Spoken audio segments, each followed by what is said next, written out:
प्रिय मित्रों नमस्कार। आज के काव्य पाठ में आपका अभिनंदन है, अभिवादन है। मेरा नाम रोहताश गुप्ता है। मैं कुरुक्षेत्र विश्वविद्यालय के जूलॉजी डिपार्टमेंट का प्रोफेसर और वर्तमान में मैं सेवानिवृत्त कार्य में अपने समय का सदुपयोग करते हुए कविता सर्जन करता हूँ। मेरे 15-20 के करीब ये देख रहे हैं, देखिए ये मेरे कविता संग्रह हैं। 2 इंग्लिश में हैं और 14 जो है वो हिंदी में हैं। आज जो मैं आपके सामने कविता करने जा रहा हूँ वो मेरी जो मैंने एक साल में पिछले 1 साल में तैयार की है। ये मेरा पांडुलिपि है और इस पांडुलिपि का मैंने शीर्षक रखा है संसार व भारत के अतीत की एक खोज। उसी में से अब मैं आपके सामने कविता नंबर 12 पढ़ रहा हूँ, नालंदा विश्वविद्यालय। इसको मैं 5 भागों में बांटूंगा। सारे मिला के इसके 49। देखिए मैंने इस उम्र में मेहनत की है।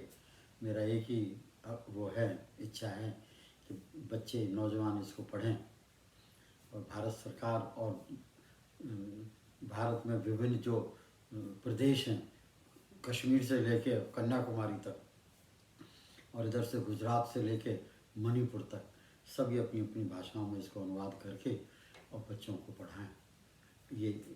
बच्चों को पढ़ाएं। इसी में से संसार व भारत के अतीत की खोज, जो कविता उनको अच्छी लगे उनमें से 8-10 पद लेके रखें।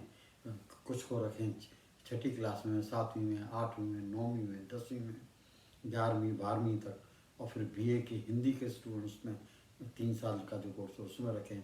और मैं तो ये कहूँगा कि इसको इवन MA हिंदी के कोर्स में रखनी चाहिए। बच्चों को ज्ञान होगा कि भारतवर्ष अतीत में कैसा रहा है।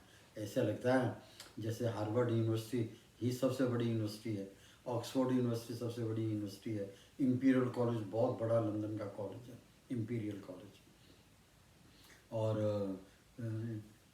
लेकिन भारतवर्ष में भी बहुत सारी यूनिवर्सिटीज़ हो गई हैं, तक 1000 के करीब है, जिनमें से जो एक उच्च स्तर की विश्व में जिनका मान सम्मान है वो लवली प्रोफेसर यूनिवर्सिटी लुधियाना हो गई है, या Indian institute of science Bangalore जो टाटा ग्रुप्स ने बनाई थी, या राजस्थान में बिरला वालों ने जो बना रखी है Birla institute of technology and science Pilani, वहीं से मैंने PhD की थी, या इंडियन इंस्टीट्यूट ऑफ टेक्नोलॉजी जो पहले 4 रही हैं, एक मद्रास में थी, एक दिल्ली में थी, एक बम्बई में थी और एक खड़गपुर में थी। शुरू में 4, और ये 4 रही 40 साल।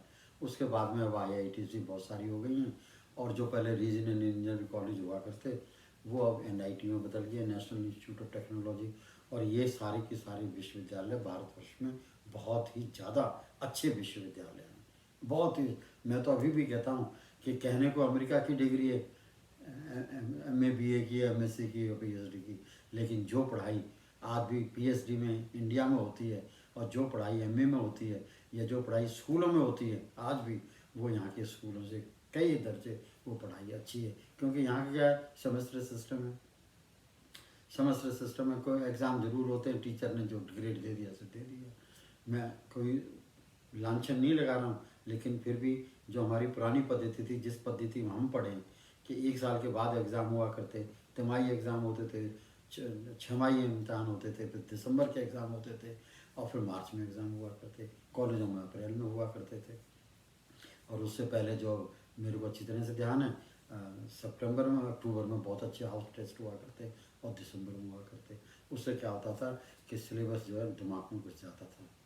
तो जो इसी तरह से उसी कहानी को आगे लेते हुए भारतवर्ष का नालंदा विश्वविद्यालय एक महानतम विश्वविद्यालय रहा है। मैंने ज़्यादा टाइम ले लिया इंट्रोडक्शन में, उसके लिए मैं क्षमा का दान देना। अब मैं पहला पद पढ़ रहा हूँ, नालंदा विश्वविद्यालय। प्रिय मित्रों, अब ये मैं काव्य पाठ कर रहा हूँ और काव्य पाठ है नालंदा विश्वविद्यालय। इसका एपिसोड नंबर 1 कर रहा हूँ और इस समय आपके सामने पद नंबर स्टैंजा नंबर 1 है।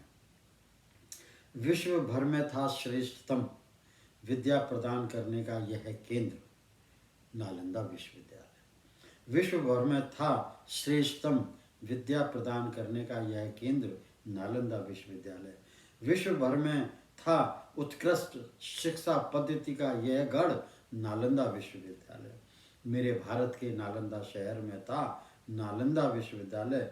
विश्व भर में सर्वश्रेष्ठ हमारी नालंदा विश्वविद्यालय गुरु गुरु शिष्य परंपरा का अनूठा श्रेष्ठतम केंद्र था नालंदा विश्वविद्यालय। दूसरा पद, गौरवमयी पुरातन नालंदा विश्वविद्यालय एक संसार का आदर्श विश्वविद्यालय था। गौरवमयी पुरातन नालंदा विश्वविद्यालय एक संसार का आदर्श विश्वविद्यालय था। संपूर्ण विश्व का प्रथमतम आवासीय विश्वविद्यालय था। लगभग 10,000 विद्यार्थी पढ़ते थे यहाँ तथा लगभग 1800 से 2000 तक शिक्षण, पठन पाठन और शोधन का कार्य करते थे।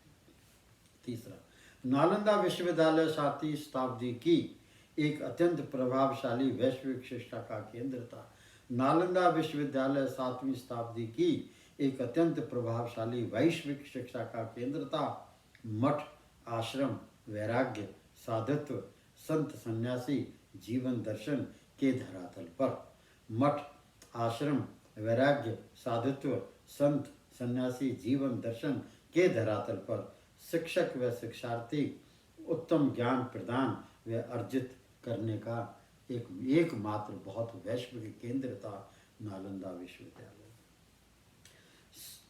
सम्राट अशोक, राजा हर्षवर्धन व अनेकों और राजाओं ने, सम्राट अशोक, राजा हर्षवर्धन व अनेकों और राजाओं ने नालंदा विश्वविद्यालय का अपने अपने शासनकाल में संरक्षण, संवर्धन व निर्माण व चौमुखी उत्थान व विकास हेतु अमूल्य योगदान दिया था। तभी यह विश्वविद्यालय कहलाया था महान नालंदा विश्वविद्यालय। अब 5वां स्ट्रेंजर, नालंदा विश्वविद्यालय। एक अनुमान अनुसार नालंदा विश्वविद्यालय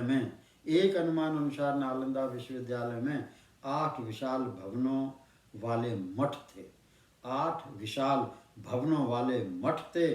300 के लगभग एकल्य व डॉर्मिटरी आयताकार कक्ष थे।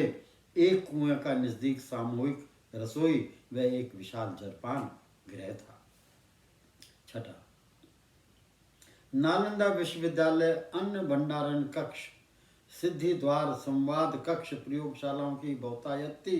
कला, तर्क शास्त्र, दर्शन शास्त्र, व्याकरण शास्त्र, संगीत कला, गणित विज्ञान, धर्म शास्त्र, साहित्य व अनेक विषयों पर उच्चतम मापदंडों सहित संपन्न जहाँ शिक्षा प्रदान की जाती थी, ऐसा था वैश्विक स्तर का हमारा नालंदा विश्वविद्यालय। नालंदा विश्वविद्यालय का यह 7वीं सदी में यह स्वर्णिम काल था। नालंदा विश्वविद्यालय का यहाँ 7वीं सदी में वह स्वर्णिम काल था जब महानतम विभूतियाँ आर्यदेव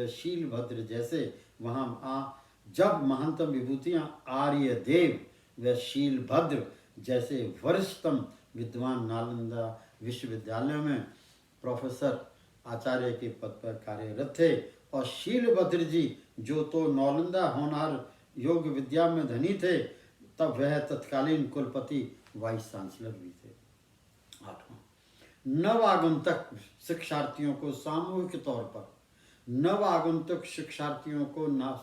तौर पर कनिष्ठ वरिष्ठ आचार्य गण व वरिष्ठतम विद्यार्थी प्रथम शिक्षा सत्र के आरंभ में नालंदा के नीति नियम अनुसार, विधि विधान अनुसार, रीति रिवाज अनुसार सभ्याचार शिष्टाचार बारे खोलकर परिचय देते थे।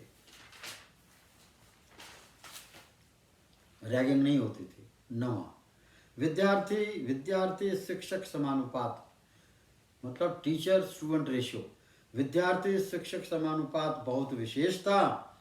कहते हैं नालंदा विश्वविद्यालय में वरिष्ठतम कक्षाओं में तो 2 विद्यार्थियों के शिक्षण हेतु एक वरिष्ठतम शिक्षक आचार्य होता था। 10वां और अंतिम पहले एपिसोड का नालंदा विश्वविद्यालय। नालंदा से शिक्षित छात्र कौशल, सामर्थ्य, सक्षमता, ज्ञान विज्ञान से ओतप्रोत होते थे।